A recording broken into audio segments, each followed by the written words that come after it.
I'll let them introduce themselves, but you've got Brian from Vodafone, you've got Ray from Automotive and Insurance Solutions Group, and David from the Tower of London. Do you want to introduce yourselves? You can go last. Okay, for my sins, I'm interested in securing the assets of a certain number of companies within a group, and we seem to have a large amount of people who have a vested interest in wanting to take them. So that's a challenge.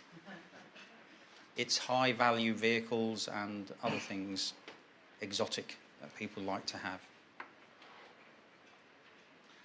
David Fitzpatrick-Grimes. I'm the security manager here at the Tower of London, so therefore responsible for 1,000-year-old building, ravens, crown jewels, 3 million people. But also Banqueting House in Whitehall, which has got the Rubin ceiling, and now more recently also Hillsborough Castle in Northern Ireland. So assets here are people and jewels. Northern Ireland, same, well, people, royal family, and really it's visitors and assets of being the people are the main thing. Right? Good. Well, I think I did an introduction at the beginning, but I'm Bryan Littlefair. I'm Chief Information Security Officer at Vodafone, so primarily driving all of our IT and technology security as a group across everywhere that Vodafone operates. So we have, 90,000 employees, 400 million customers. Our brand operates in 63 countries. Cool, so please do remember your tablets, put some questions on. Try and make them a bit pokey, especially to Brian. I'm sure he deserves it. But we'll start off with something nice and easy to start with. So there's a lot of hyperbole around security generally, whether it's cyber security or physical security, and the capabilities that products and services can bring.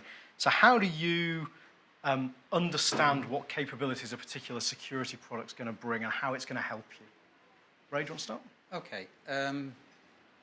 For the last, say, 3 to 5 years, we've been looking at securing vehicles with the standard technology fare that's out there in the world.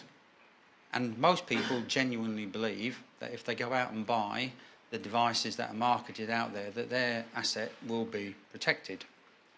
Unfortunately, €30 and a professional will put stay to all of those ideas.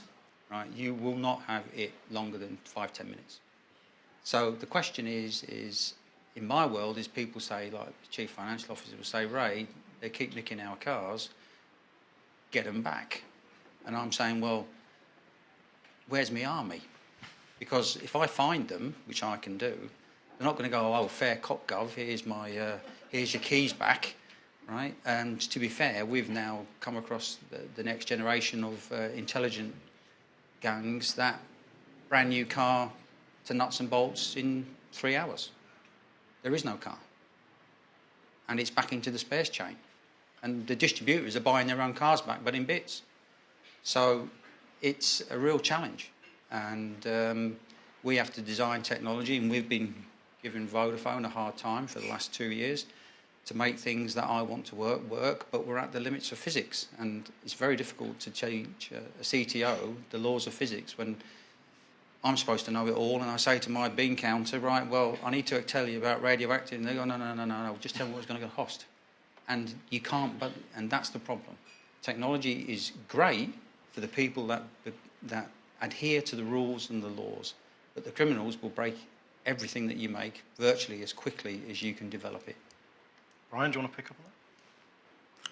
Yeah, I think to come at it from a technology perspective, so I think products and services, or I like going to these security conferences and really walking around the halls and looking at all of the silver bullets, buy this piece of technology kit and put it into your network and all of your worries and concerns will go away. I don't think there is any silver bullet in security, and I think that all security products and services in their own right can be circumvented, as Ray said, very, very quickly. So I think it's our challenge really as security professionals is to understand the specific use cases for each piece of technology. And as we all say, onion skin it, or defense in depth, or the various different layers, assuming that every single layer can be breached or circumvented, that defense in depth should afford you some protection. But that absolutely needs to leave the realms of the technology world and equally go into the physical world things like your security guards, your perimeter gates, your perimeter fences, your locks on your doors, etc. So again, it's not just a technology problem. It really gets into that physical world as well. I suppose, David, people try and sell you big locks, lots. How do you start to judge whether they're useful to you? Well, it's an interesting one because you can have the best locks in the world, you can have the best policies and processes in the world, standard operating procedures, whatever, much like you're talking about any IT aspect, but it all comes down to the individual at the end of the day. As soon as you introduce a human being, and we all know that's the vulnerable part, you introduce a human being into any process, and that's the threat, that's the vulnerable, that's where you're exploited. So we've got some pretty good locks here, and you'll be looking at them later on, presumably. The doors, each door weighs 2 ton that they close every night and looks after the crown jewels, but it relies on a person to actually go and do that. So, and without going into details on how that happens, it's still an individual. So, yeah, locks are great. It comes down to the person. And so, I mean, you just alluded to it, no system can be completely secure, and so we've always got to plan for incidents. So I'd imagine your worst case scenario is somebody nicking the crown jewels. How do you plan for that? Again, Colonel Blood was the last one to try that, and we actually ended up giving him a piece of Ireland, so that got rid of him.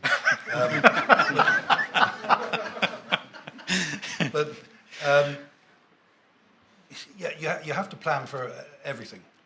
I try to look at any attack or any threat from a terrorist level, because whatever falls out of that, organised crime, opportunist, extremist, protest, demonstrators, they will all fall out of that somewhere. So if you can protect it from the heightened level, then you're actually looking after all your assets together.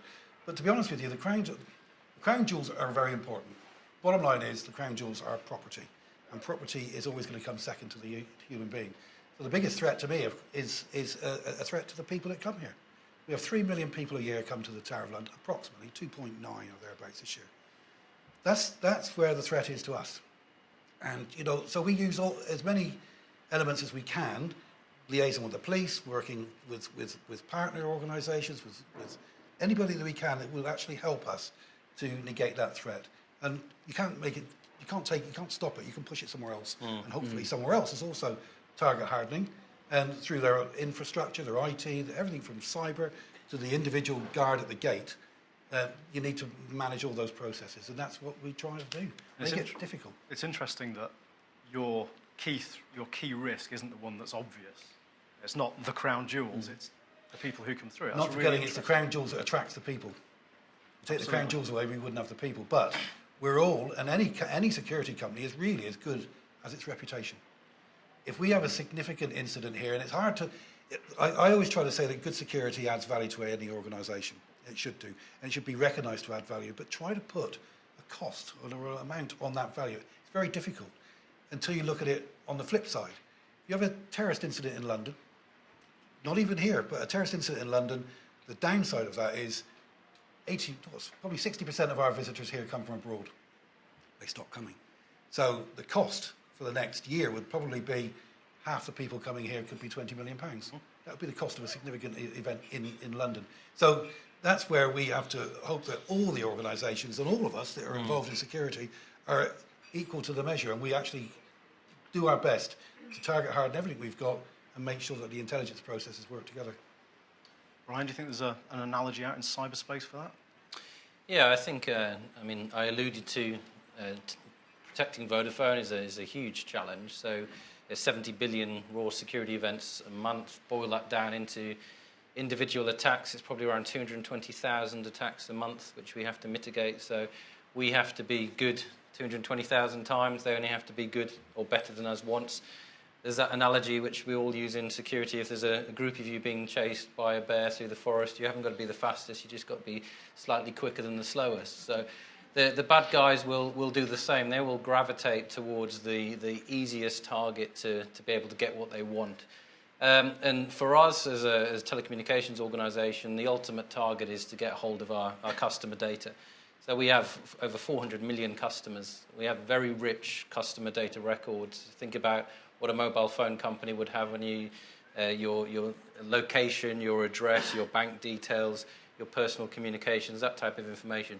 That's very rich, and it can be monetized very quickly, each record for around $150. So you times that $150 by 400 plus million, it's a large amount of cash. So there's a lot of focus in terms of protecting that data and understanding where that data is. But I certainly agree with the last panel. You can never truly understand where all of your sensitive data is. It just traverses around the organization, whether it's backups, third parties, outsourcers, etc. So you can only do your best. But in terms of planning for incidents, unfortunately, we don't have to plan. They happen frequently enough to be able to manage them in the noise. And so we get some quite big, significant attacks, not necessarily data breaches, but just attack on our infrastructure. But more and more, we're starting to think of, okay, if someone's really hammering us with a big, noisy attack, we just manage that in the noise and then look for the real attack. Because the real attack isn't going to be the big bang that's hammering down the door. The real attack is going to be the low and slow, as we say, advanced persistent threat, the very clever people that are going to come in via a different means. So is that just a diversionary tactic? So I think you have to cover that full spectrum from the physical side all the way up into the mentality of the cyber people. And I certainly agree with the people aspect. I have a saying, there's no patch for stupidity, unfortunately.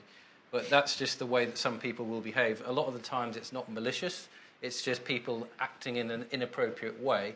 So you have to really educate your entire user community, whether that's, for us, it includes our customers. We feel we have a corporate social responsibility to protect our customers, whether it's enterprise and consumer, but also our staff and our outsourced partners, and understanding how our ultimate goal is to take that problem away from them and try and protect as much as we can the security of them from within our network. So do you think that's practical, taking away security from 400 million people? No, I mean, you can never take it away completely, but there's, I mean, hopefully everyone in the room knows there's various different degrees of security attacks. And I think that if any individual was specifically targeted by a suitably clever person, then they would probably achieve their aims. But there's a lot of noise out there, viruses, malware, etc., signature-based attacks that we can pick up on and protect you from within our network. But the various different scales mean that you can never be 100% successful for everyone. I think just to follow on from that, you can also educate people to act in certain ways. In my previous life, I was head of the tactical firearms team for Surrey Police, and we used to talk about muscle memory, using the use of firearm by muscle memory. And if you can train people, educate people to act in a certain way when there is an attack or they recognize something out of the ordinary, what they should do, and that way at least they know they're doing their best. And it comes down to people and communications. And one of the training, it's not a training aid, but one of the people I quote is a chap called Rick Rescorla during the World Trade Center. Now, he was, I think he was the Vice President Morgan Stanley for security. And actually, at the time, he'd already said that the World Trade Center was going to be attacked by the air a number of years before it happened. Because Morgan Stanley refused or didn't move out of the World Trade Center, he trained his staff from the 73rd floor to evacuate at high speed at a moment's notice. So when the first plane hit the first tower, and he found out that there was something, this is untoward, out of the usual, my God, it's an attack, he emptied Morgan Stanley staff. And I think they only lost 6 staff or 13 staff, including him, because he was killed going back in to find the ones that he missed. So I think you educate and you plan and you ensure that whatever policies and processes you've got, they work. Not just written on a piece of paper or in a file and left on a shelf. They have to be living documents. I think the counter to that is we've been trying to educate the public for the last sort of 4 or 5 years. And I've ended up going to the film Men in Black. Have you seen Men in Black? Mm-hmm. So at some point during that film, Tommy Lee Jones' character says, a person is smart and people are dumb. And certainly what I've got to is, when I'm trying to fix 66 million people in the UK, when you're trying to fix 400 million, somebody's always going to screw up.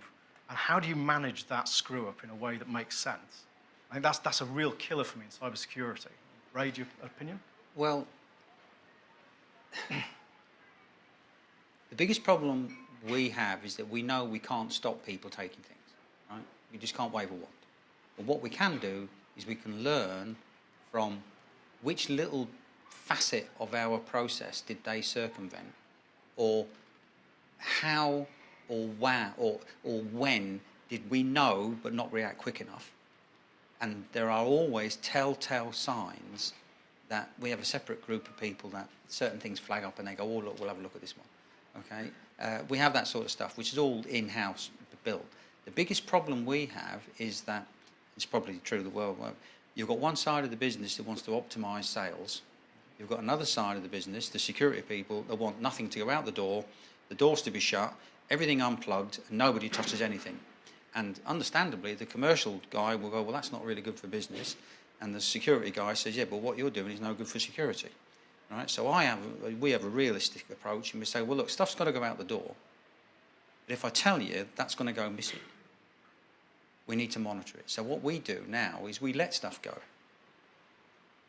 And we always give them low-hanging fruit. We give them some of the general tat out there, and they can remove it, and they think they're all good. And then we wait and we catch them, and we get the bigger picture and the bigger picture and the bigger picture, and then we hit them. And then we put that together as a case, and we learn from our mistakes. We always make mistakes. Everybody does. But the same mistake twice, that's a bit daft. Same mistake third time, you're getting your cards. So you've got to learn from your mistakes. And I think any business that doesn't learn from their mistakes is daft. But you can't stop. You just can't stop the rain. So that must have been quite a brave discussion with your board. Saying, I'm going to let them nick some stuff. Well, we're from Yorkshire, so we tend to call it as it is. And a spade a bloody shovel. Yeah, exactly. And as going away in a sexual manner tends to offend, right? They know that if we tell them something, we mean it. And I don't go out and buy something unless I think it's needed.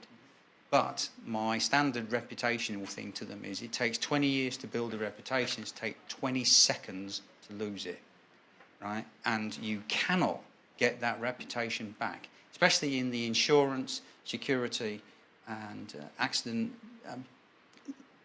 We provide a white label service for just about every white mark out there. So whether you're a Bentley or a Ferrari or an Aston Martin or whatever, it's actually us that do most of the stuff for them, right? But we do it because we don't want to be seen, right? So it's a very difficult business model to promote yourself, but without actually promoting yourself.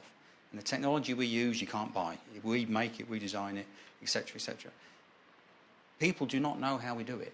And that's the only way we stay ahead of the market, because there is no documents, there is no publication. You can't go and buy it, because as soon as you train somebody outside, it's finished, right?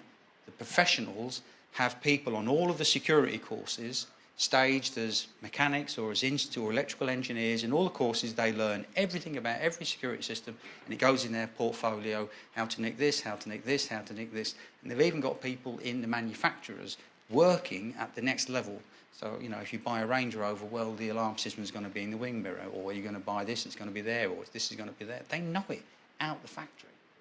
So the thing in there for me was about reputation. Oh, yeah. How easy it is to lose. Oh, yeah. And I think that goes back to something David said before. Yeah. The reputation of the security of this place is paramount. Well, how do you protect that? Everything from our links with the police to our IT people, through the cameras, through the intruder protection, the military. It's probably the only place in the country where the military provide a first response. Because everywhere else, Buckingham Palace, Windsor Castle, there's police on site. They are the first responders. They are the first armed responders. Here, we have an armed military response if the threat is high enough. So it's important from that reputation. We don't want soldiers running around with firearms without need. So again, it comes down to making sure that the threat is properly dealt with and appropriately managed. And it's the whole thing has to be, I suppose, proportionate, and we have to protect our reputation, and we have to invest in our people and in our infrastructure, and that's the way it works, using everything we've got. So Bryan, how do you do that proportionality? Of what, the reputational protection, or? So I think, everything that the other two are saying really translates into our world as well, right? So I think, especially as people are becoming more connected, and if you think about what you do on your devices and your phones, I think the latest research is they shouldn't be called phones anymore, because you actually make a phone call out of 10, it's probably the 8th least most used function on the phone. If you think about how often you interact with it, how often you get it out of your pocket compared to how often you actually make a phone call on it. So actually it is a multifunction connected device which you do your banking on, you do your social networking on, you do a lot of your communication on. So it really is critical that we really balance that reputational perspective, because if you were known to not handle data correctly, or if you had a reputation of data breaches or mistakes in security at any level, would you trust Vodafone to store that much amount of data on your behalf, or even have that data traversing your network? So it really is critical that you balance that off. But it is a pivot point between being seen as Big Brother. But I think that's very cultural as well, right? So it's certainly, I explained how many markets we operate in, and what we are requested to do really differs on a market-by-market basis. So UK is very privacy-centric, right? So the fact that a telco would be looking at data is a big no-no. In other markets, even though we don't do it, but there's a less of an inclination to push back on that and thinking, okay, if you can protect everything about me, I'm open to discussions about this. So I think the cultural nuances of the world as well, being such a big place, makes it difficult for a one-size-fits-all model, and you almost have to tailor your security model for the local cultural acceptances of that country. I think culture is an interesting thing to get into. So we talked in the previous panel about incident response and actually having an incident response plan and how you execute that. There's a cultural thing about whether that's a punitive thing. So something's gone wrong. Is that a punishment for someone, or is that just you learn? Mm-hmm. Any particular thoughts on that? I think it's if anyone worth his salt launching a cybersecurity incident nowadays, it's very difficult to track that individual down to who exactly it is. I mean, if you're not aware, there's websites you can go to now which look, to all intents and purposes, like Amazon, and you can just select which attack you want to attack, say Vodafone Spain, for example, how long you want the attack to last for, which countries you want the attack to come from, how long you want that attack from a duration perspective, and then you just input your stolen credit card number and away you go. Different. What? So when Vodafone's attacked, should you be punished? Absolutely. Successful? Yeah, well, I think we are. You know, I don't think you've got a get out of jail free card here, right? So if Vodafone, and this is one of the challenges of this role, right? You do put yourself out there in terms of managing the security of Vodafone, obviously working with Richard as well, but it's very visible. If you are continually having issues, you won't be around in your role very long. And I think that is part of the challenges as well, and certainly one of the drivers that I make sure everything's done correctly, because it can damage your future employability as well. Quite simply, if you were at the helm of that organisation when it had all of those incidents, you're probably not going to walk into another big company straight away. So, David, do you feel as heavily invested personally in the security of this place? Yeah, it's interesting because security, you often find, and I'm not necessarily talking about historic royal palaces here, but you often find that security is one of the last things thought of when you're looking for investment. People are quite happy to invest in technology, in anything that is going to make money, but actually to protect the organisation isn't always the first thing that's thought about when you want to invest. But clearly there is a need to invest significantly. We've all got control rooms, we've all got significant security systems. They cost a lot of money to install and then maintain. So we're fortunate there where the organisation provides that, but it's not the first thing that anybody ever thinks about. And to go back to something you said just now about who's responsible, I think a lot of us know that there is a position within any organisation that if it goes wrong and the decision of the audit or the inquiry or the individual, whoever says the organisation failed because of X, then numerous people within this room are probably sitting in positions of knowing that their heads will roll if their organisation fails, and that's part of the makeup.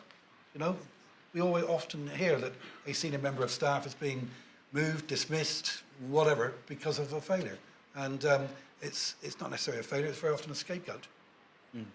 Ray, do you choose Well, scapegoat? yeah, I mean, we have a slight, shall we say, disagreement from time to time at board level, because I keep the asset protection side completely separate from the rest of the business. And they say, well, why is that? I said, because these guys have a vested interest in finding something. These guys have a vested interest in doing their selling job. You can't have the two together, because these don't want these and these don't want these. So these will only come into play whenever. But their data, their bit, their stuff is theirs and their eyes only. And the rest of the business doesn't get to see any of it. And all of a sudden there'll be a little pop-up on the screen that says, we'll call it a scrote alert if you like. You hear somebody that we think's a bit dodgy, And then the sales guys are, right, we've got to go to APU now and get this sorted out. But without that, they don't realise how many things we actually proactively stop. Because if something goes, I take it personally, if somebody tries to stake something of ours and they get away with it, I don't like that, right? Because we've failed. But we invariably find them. But it is difficult. But people do not understand the lengths that people will go. They'll steal people's identities. They'll steal their entire livelihood. So, somebody could be logging onto an accident management company and they are you in every way, shape and form. And somebody comes along and gives you a car. And then I come after you.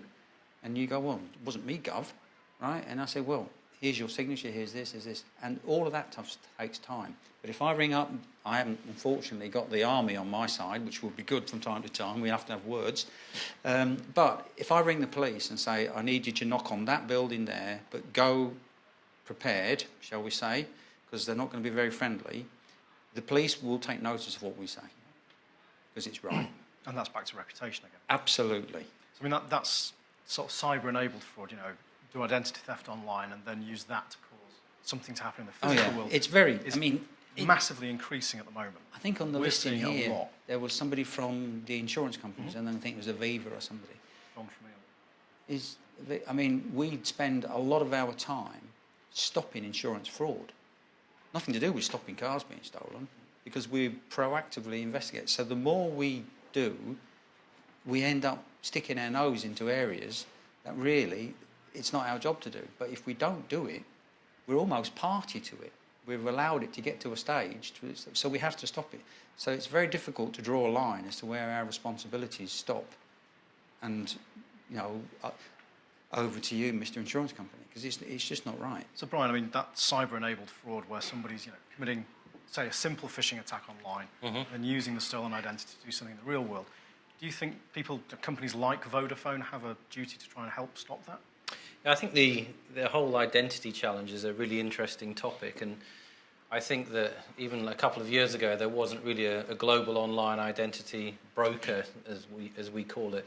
And I think more and more you're starting to see those emerge. You're starting to see log on with Facebook, etc. So on numerous websites. So you're starting to see one or two companies starting to federate identities or broker online identities on the behalf of others. I think you're going to see that happening more and more. And I think the definition is circles of trust. And it really comes down to who can emerge as a strong identity provider. But again, it's with the right knowledge, it's fairly easy to pretend to be someone else.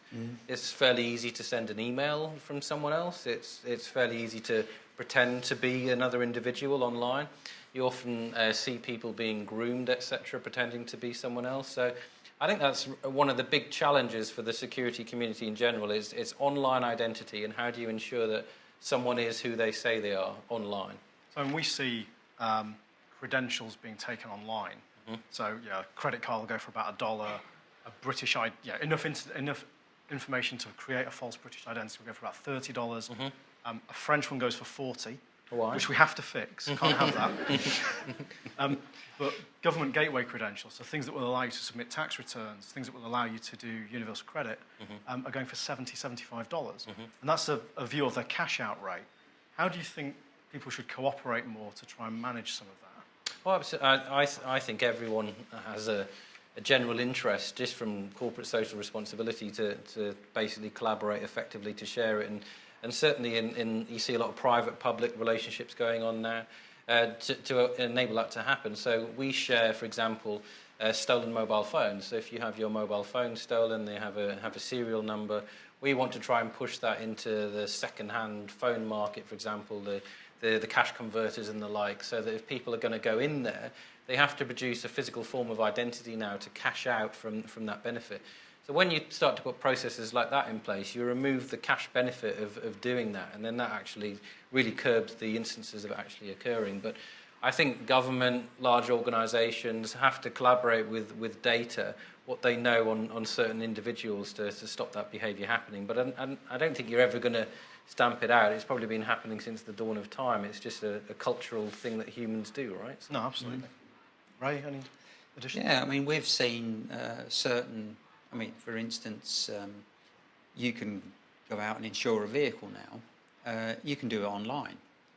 I can go onto Google, go into a car manufacturer or a dealership, find a car for sale. I can log on to an insurance company.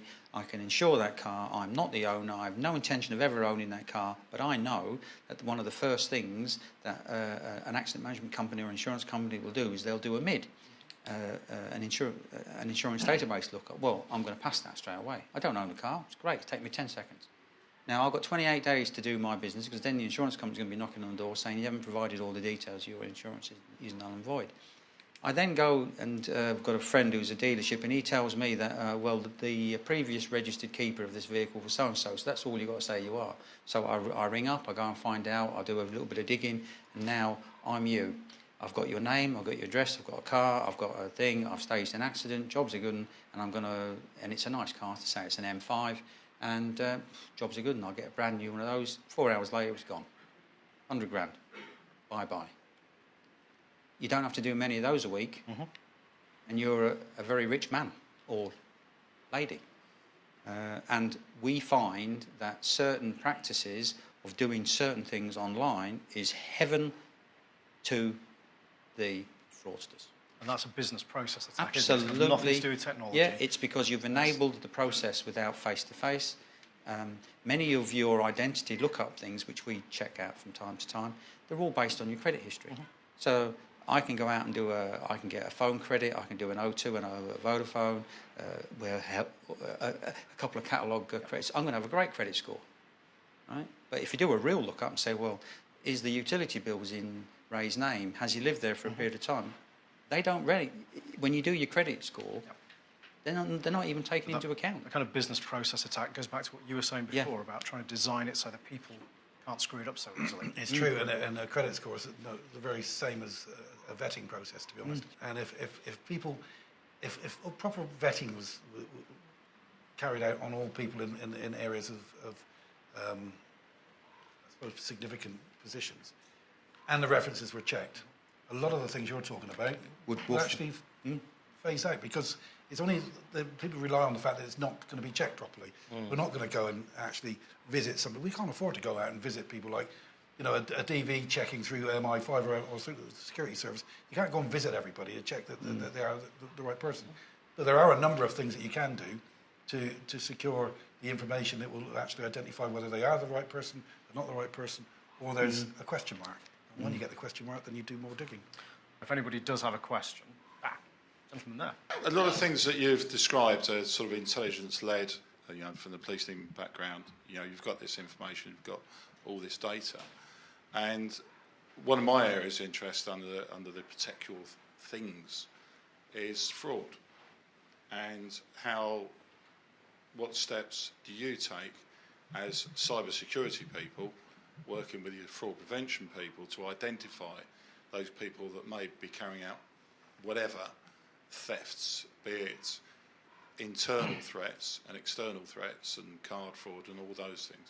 So how do you work together with your fraud people? Obviously very closely with the fraud teams. I mean, there's probably at least 10 plus types of fraud that can be carried out on a mobile operator, right? The most probably damaging is the SIM card, SIM boxing, SIM cloning type fraud, where you can go into a shop and say you're setting up a new business. You could, in theory, get 10 SIM cards for that business.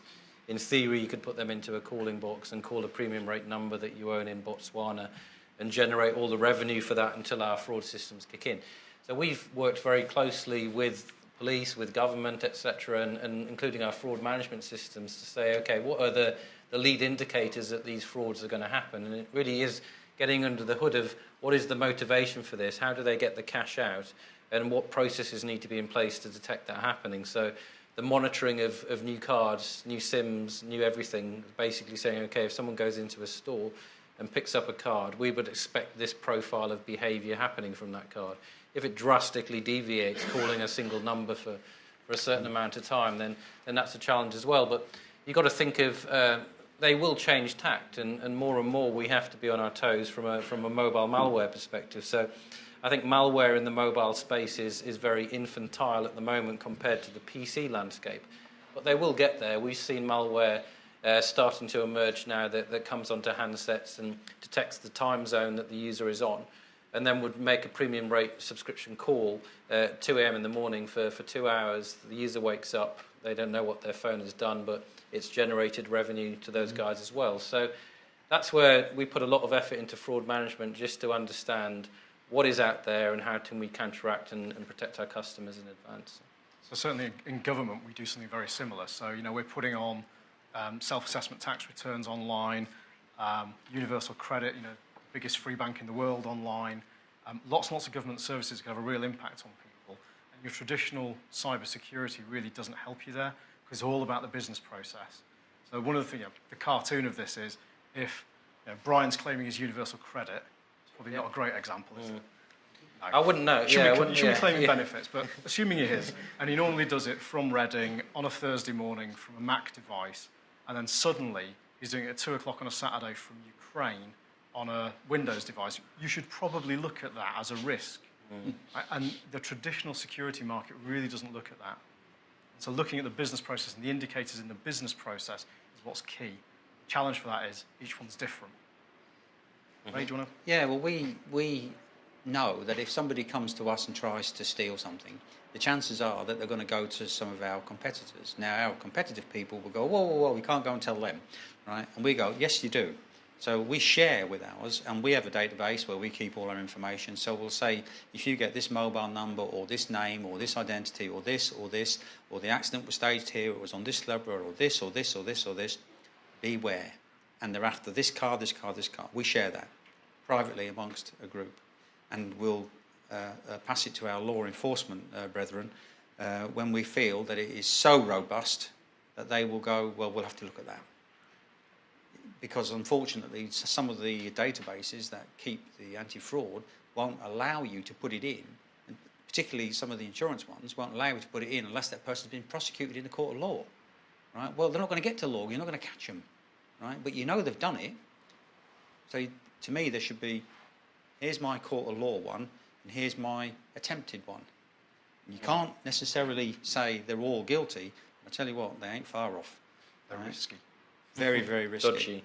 Yeah, and the better you are at being proactive, we've found this, just means that they go for the lower hanging fruit. And some of our smaller competitors can be wiped out in a month. They'll take every white van they've got. They'll be gone. And they go, well, we did warn you. Excellent. Any other questions from the audience? Just a question on why biometrics are maybe not more prevalent for personal identification. Can I answer that? Yeah. Because they don't work. Well, So some do. No, they don't. So we've got... They don't. Yeah, I would. Afterwards. So Yeah. we've... yeah, so let's have the debate, right? So it does depend what you want out of it. So for us, looking at something like the biometric residency permit, which has the biometric on it, the false positive and false negative rates on that are not pretty.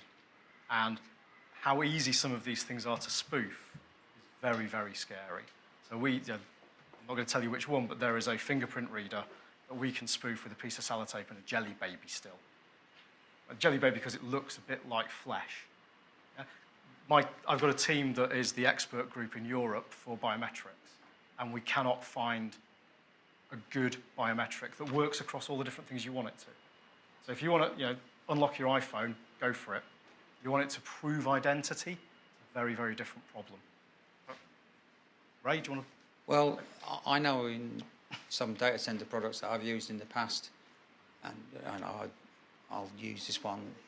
We use the blood flow through a digit. Mm-hmm. Now, you can't chop that off because it don't work. Nope. Right? You can chop it off if you want to read the register. You can take somebody's eye out, right, if they want to use a retinal scan. But you can't stop blood flow through a digit. But I can copy it. No, you can't. It's impossible to copy it. It's not. Right? Right? You see, well, here's the problem. You're making these claims. You're making these claims, but they're unrealistic. Because how many people in reality could do that?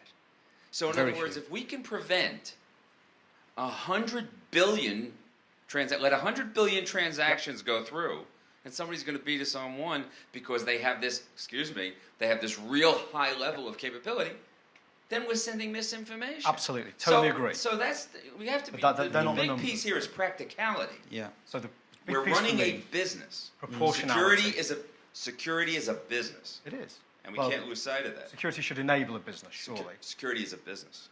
It's Well- a business. So you're on the next panel. We should have this debate in 15 minutes. But no, it's true. better. But again, if you go to the majority of product manufacturers, right, to build biometric security into the product costs money, right?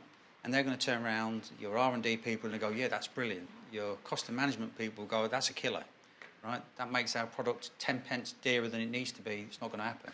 Okay, so in my world, I nag the car manufacturers all the time to say, why aren't you putting proper biometrics into your keys, right? You can program to as many people as you wish, right? But not, next door neighbour you don't know. However, what I would like to know is they can capture, if you don't know, the car keys are unbelievably intelligent now, okay? They don't need the car to tell you what's gone wrong with your car. Everything's in your key, okay? Now, tell me why you can't capture the lat long when it was turned off, right? Why don't you capture that? It does my head in, right? Because at least I know where it was last turned off with the key, right? And I'm never going to get another GPS signal, no chance on this planet. But they've got to use the key, yet they don't capture it. And that's design for Deliberately. compromises. Yeah, But because that's they don't about want to designing find for it. compromise so that you enable the incident management properly. But commercially, there's no vested interest in the car manufacturer preventing theft. Yep, absolutely. And on that happy note, thank you very much. Please appreciate the panel.